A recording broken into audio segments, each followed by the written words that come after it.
On guys, chasewins.com coming to you for Sunday, September the 6th. It's actually still Saturday night, but I'm hoping to get this video posted in enough time for you to get some information on some KBO games going at 1 a.m. Eastern time on Sunday. Hopefully it gets posted before then, and then hopefully you get to watch it before then. So that's why I'm doing the video a little bit earlier than normal.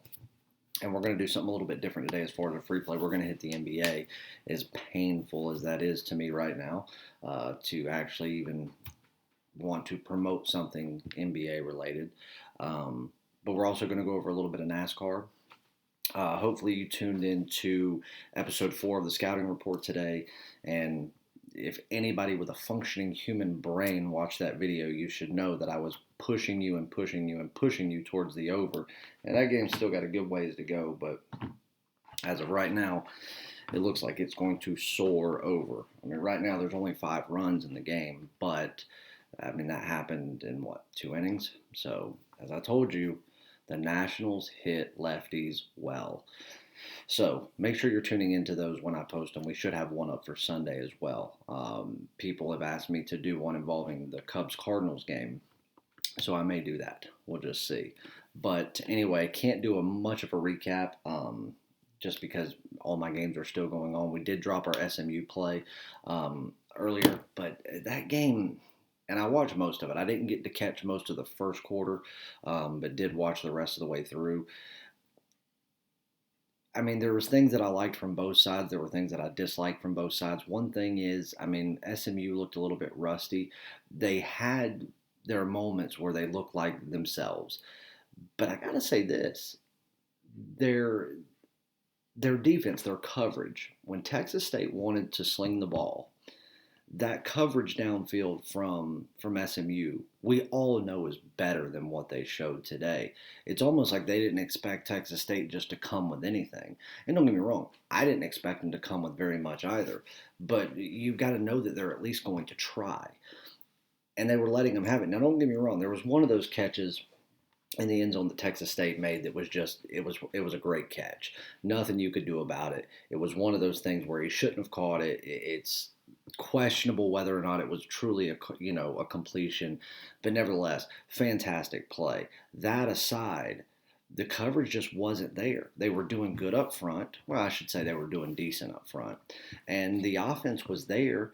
They ran the ball the way they should, as I thought they would, but they just let Texas State hang around. And when Texas State wanted to air the ball out, where was SMU to stop them? And in times where they were there, they stopped them without even blinking. So they have the recipe for success going into it. They see the proof on the field of that it's working, but yet they don't want to keep doing it. Again, it's not an excuse. A loss is a loss. It's one loss. It means nothing. Because, I mean, my football numbers speak for themselves. And we'll get digging into where we can start giving you some football free plays once we get into this next week. And we're truly in the full swing of football. And we've got good games that are being played. So I'm excited for that. And I know a lot of you are too. Somebody asked me to touch on the Stephen A. Smith thing because everybody knows that I actually like Stephen A. Smith, or I did. I think he's very knowledgeable about the game of basketball, the NBA in particular. I think that he's, outspoken. People just don't like how eccentric he is. I've always admired that about the guy. He's not scared to say what's on his mind. But what he said about Steve Nash getting that job in Brooklyn, that bothered me.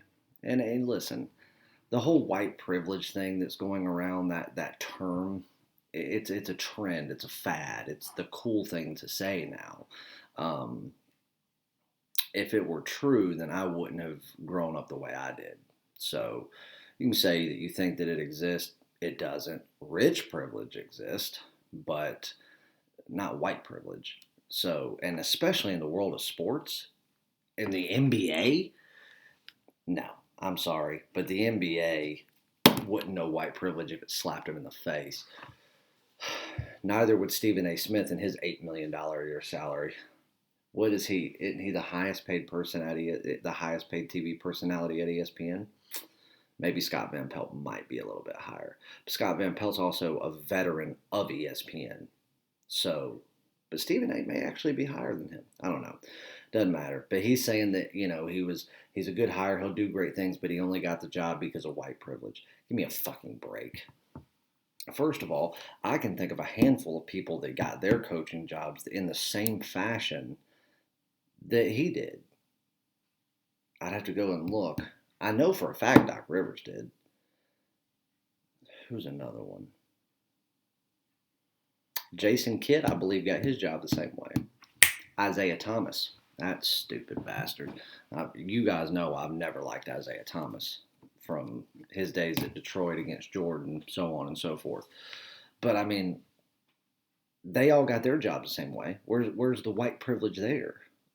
And another thing that kind of debunks his bullshit statement was it was co-signed by two black men, KD and Kyrie, which fuck Kyrie. Kyrie's a moron. But Kevin Durant, who may be the best all-around player in the game, signs off on it. Kyrie is apparently just the new president of everything. He's part of the Players Association Union or whatever. He leads that with CP, and now you've got Kevin Durant, who's going to be a fixture no matter where he goes, and well deserved. Love KD. They're the ones that advocated for the man to get his job. Kyrie's supposed to be Mr. Social Justice. So Stephen A., come on, dude. If you're going to use that term, if you're going to become a race baiter now, at least do it where you could have at least some form of argument to back it up.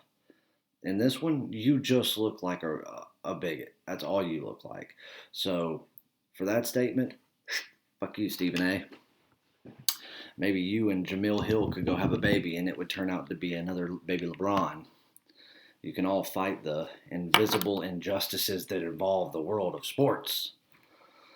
Anyway, let's get into some free action. So Patrick wanted me to tell you about a few drivers because I know that a lot of you guys are NASCAR fans. You like to watch. You like to do your own research, make your own predictions, whatever. Darlington race, one of the best, one of his favorites, 6 p.m. Eastern, Sunday night. Make sure you jump on his NASCAR package.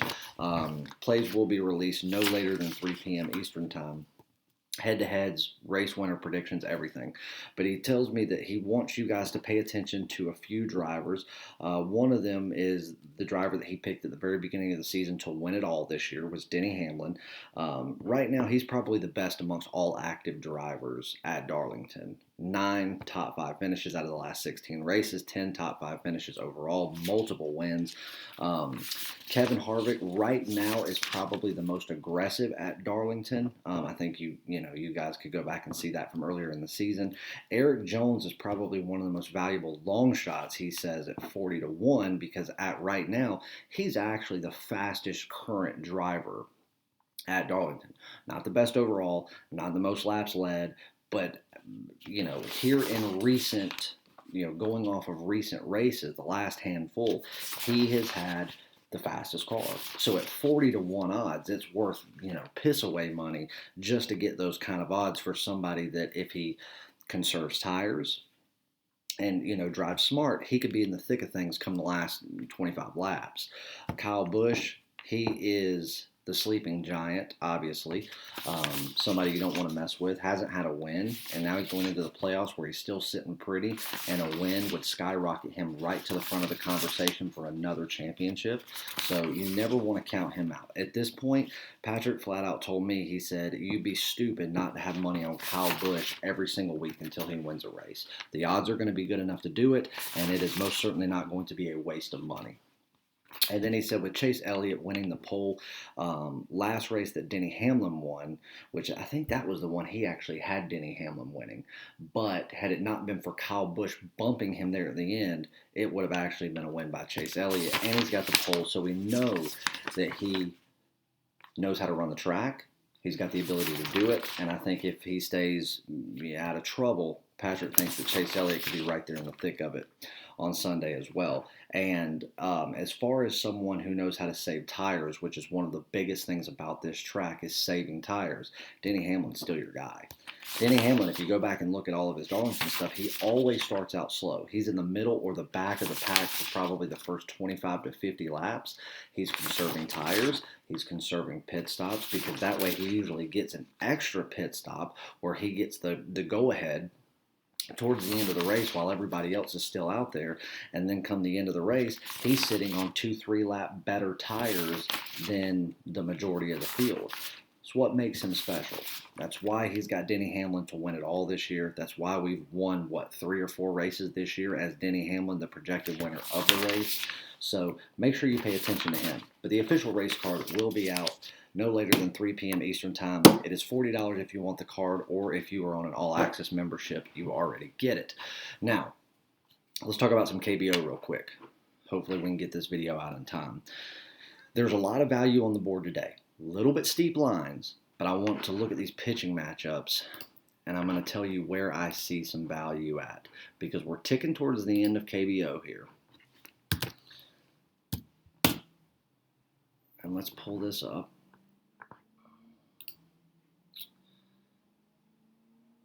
Okay.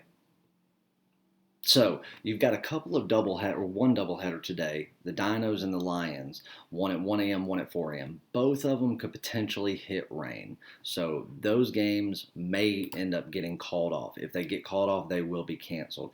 In game 1, you've got a complete mismatch at pitcher. Ben Lively is 0 for 1 against NC with a 6 ERA. He throws right. They smashed him last time, and his style of pitching, the Dinos should be able to eat alive. I don't see a ton of value in the 4 a.m. game, and we don't even know if either of these games will go. If the 1 a.m. game goes, I think that it's worth, let's double check this line, see if it's moved, because I bet it's moved since a little while ago when I bet it. Where's William Hill at?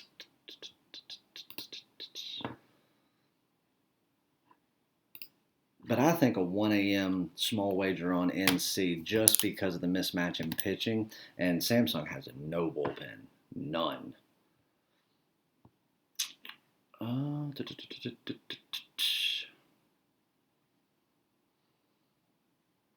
No, it's actually still the same. Minus 125. Minus 125 money line. You could lay the run line at plus $1.20, but I don't see a ton of value there. It's just not giving you enough reward there to lay the 1.5. So I would do money line minus 125 on the Dinos, small wager there. The Doosan Bears against SK, you'd be laying $1.40 on the run line. I think there's value in that because Doosan is the best team in the KBO when it comes to hitting right-handed pitchers. They're not the best team in the KBO. Some people may think that. If you go back and watch videos back from right before, or back when the KBO started, and even videos that I've done in recent weeks, I have said that even though NC has held that top spot for most of the season, the Dinos have been right there in the thick of it, and then Kaiwoom kind of swooped in and took that second place spot. Kaiwoom was back in the 4th spot for a good portion of the season, and I said from the very beginning, I thought they were the most diverse and well-rounded team, and I thought come the end of it, the Kaiwoom Heroes would be the champions of the KBO. And I think the addition of Addison Russell midway through the season couldn't have come at a better time. And I think that's proven true. They have been very, very tough to beat the second half of the season. But Doosan just smashes right-handers so well, and they're getting a gift here. So if they don't swing the bat, they could lose. If they swing the bat like they do most nights, Doosan should have no problem taking care of SK. I think where we see the most value in the KBO, so if you want a true free play in the KBO, I'd lay the $1.45 on the run line with Kaiwoom tonight against KT, because not only is it a complete mismatch in pitching, KT has made 2 bullpen adjustments in the last few hours. They're going to the bottom half of their bullpen, leapfrogging 3 people that should have been going in tonight, one due to elbow soreness, one due to an undisclosed whatever. So they're going in already at a severe disadvantage. Now it's even worse, and there has not been any line movement to back that up, which means that the odds makers have no clue, nor does any of the public, or else there would be even more money being dumped in on Kai Woom right now. Shows you how many people pay attention to the bullpens. But I think Kai Woom, oh, and they're coming off of a loss last night. What'd they get beat by? Or this morning, I guess I should say.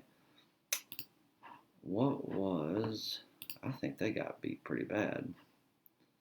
Yeah, 8-1 in Saturday morning action. So there again, didn't swing worth a damn. Go back and look at any time throughout this season where Kai Woom has just played terrible one game. It very rarely happens twice in a row, especially against a bad team. So right now you've got the Dinos with 57 wins, 36 losses. Kai Woom is sitting at 61-43. Why they're still ranking NC number 1 is somewhat beyond me, but the LG Twins, they'll be out of there soon. Doosan will be back in the top 3 spot, but I still wholeheartedly believe since day one, like I've said, Kai Woom is the best team in the KBO. So true free play, I'd take Kai Woom on the run line, lay the $1.45, couple of half unit plays or something, take the, you can back the Dinos in game 1. And then you can take the Doosan Bears, a little action on that. But the Dinos in game 1 at $1.25, I think that it just, how cheap you can get it, it's hard not to play that with the mismatch there. But that game very well may not even go. If you wanted another half unit play, something just to throw some fun money on, this is something that I haven't bet yet, but I may. The Kia Tigers on the run line, but it's really steep. It's $1.55. So that's why I've laid off of that since. I think it's a good fun money play, but because of how steep the line is, I'm probably going to lay off of that. So anyway, hopefully that'll help you out if you were interested in any KBO action for Sunday morning. Let's get on a free play. Miami Heat, Milwaukee Bucks. Bucks catching 2. Miami's already up 3-0 in the series. And truth be told, if you go back and watch a video since before the shutdown, I said I hoped that Milwaukee won it all. I wanted Giannis to get it. I did not want LeBron to get another one. Even though I had respect for LeBron, I did want AD to get himself a ring. But I just didn't want to see LeBron back in the finals. I really didn't. I mean, I wanted it to be something different. I wanted there to be power back in the East without it being at the hands of a LeBron-driven team or a team that's been built around LeBron because he can't do it by himself. He has to have superstars around him. Case in point, look at every championship he's won. He got mad because he got called the Scottie Pippen of the Heat when he went there in the beginning, and he was the Pippen for Dwayne Wade. Why he gets mad at that is beyond me. He was still a young buck, and he was. Dwayne Wade was already set in stone as a Hall of Famer at that point. And I'm not a huge D. Wade fan, but dude was a beast. And dude was Mr. Miami. You don't walk into that city and become Jordan. I'm sorry there, LeBron. But anyway, Milwaukee's a better team than Miami. After what Milwaukee did the other day, setting the precedent for the whole Jacob Blake protest and boycott, and then, of course, I guess the social injustice ended when they figured out that they weren't going to get paid, and then they came back. It was just one big joke. Now you don't hear about Jacob Blake anymore. You don't hear about it because they realized that he wasn't innocent. Again, I don't stand behind him getting shot 7 times, even though I heard his aunt or somebody he's related to said that he should have got shot 50 times. The cops should have lit him up even more. And I was like, whoa, I don't agree with that. I don't even know that I agree with him getting shot. But from what I see and the evidence that's out there, I don't know what I would do in that cop situation. If I feared for my life and it's me versus you, guess what? I'm going to be the one going home that night. Sorry, dude. But anyway, now you got Drew Brees, who's the biggest moron in the world, who made his... I'm not even getting into all this. This will be for another day. Anyway, Miami is not a better team than Milwaukee, period. They're only better as far as speed. That's it. They're not better defensively. They're not better offensively. They do not have more stamina than Milwaukee. They do not have better passing than Milwaukee. And they don't have a player like Giannis. They don't. They're faster, though. But the reason that they have won 3 straight games is 2 reasons. Number one, Milwaukee obviously still has their head straight up their ass for social justice. And Miami's played harder. Fact. They have played harder. Period. Now, I refuse to watch an NBA game live right now because I'm not going to support the NBA until they get their head out of their ass and realize to stop catering and pandering to these players who have no clue what they're talking about. But I have gone back and rewatched it as a replay because then that doesn't help their ratings. But I've watched them. It's not that Miami's even played better, they've played harder.